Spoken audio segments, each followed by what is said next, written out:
What a game, crazy ending, Ray ng Batak for the win. Tambak malala ng TNT na epic comeback pa, nagpakitang gila si Gio Halalon kay Coach Chot Reyes. So bakbakan sa pagitan ng sister team TNT tropang 5G at Meralco Bolts. Well, opening quarter, kumana agad ng back-to-back mid-range jumper si Pugoy, including itong fly-by kontra kay CJ Cancino. Third try ni Pugoy, di na pinalagpas yan, butata kay Clip Hodge. Defense to offense si Hodge matapos panguna ng counter 10 to nating run ng Bolts. Aaron Black kumana rin ng wing 3-pointer at under 5 minutes. Calvin Optana first field goal mula sa kanyang pull-up jumper. After nyan may pinagpunas pa ng sahig si Optana, ankle breaker, bagsak si Raymond Almasan. Pero still kontrolado ng Bolts ang unang quarter, 13-21. Second quarter, Alain Maliksi napabayaan sa kanyang first 3-pointer. Nagresulta pa yan sa napakainit na 11-2 run ng Bolts at dito pumalo na ang kanilang lamang sa 17 points. Nabasag na lang yan ang magpakawala ng back-to-back 3-pointer si Calvin Optana, pero still unstoppable pa rin ang run ng Bolts. CJ Cancino sumagot ng 4-point shot. Anyari sa TNT at dito na magapalalo ang tambak sa 20 plus points. Hindi makaporma ang TNT sa higpit ng depensa ng Bolts, kaso heto ang problema, natapilok naman si CJ Cancino sa play na to. Well, natapos ang first half, sarado 20 pa rin naman ang tambak, 28-48. Start of the third quarter, hindi pa tapos ang Meralco Bolts. Aaron Black, another corner 3-pointer, pero this time may sagot na ang TNT, 4-point shot mula kay Ray ng Batak. Nasundan pa yan ng end 1, may pa-flying kiss pa itong si Stingray. Good news pa para sa TNT dahil ayon sa report, hindi na rin makakabalik pa si CJ Cancino matapos magtamo ng sprain injury. Walang sister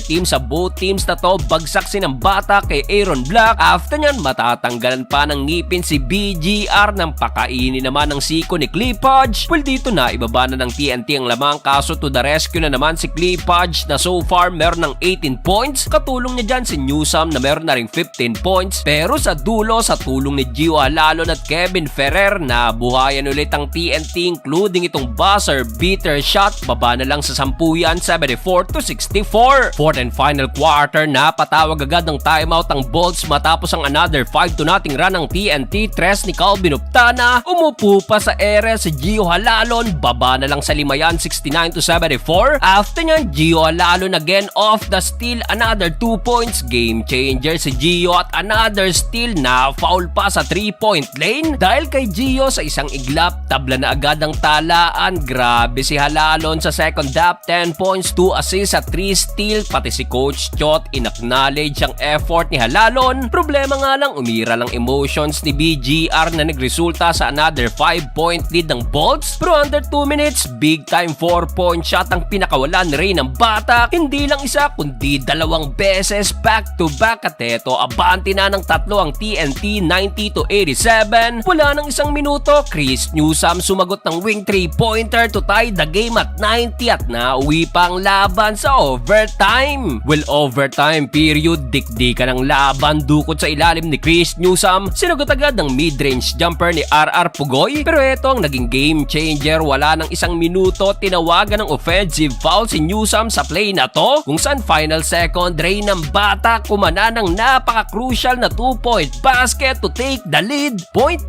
seconds, pagkakataon ng Bolts, kamuntikan pang pumasok itong tres ni Hodge at sa uli, grabing comeback, epic, panalo pang TNT.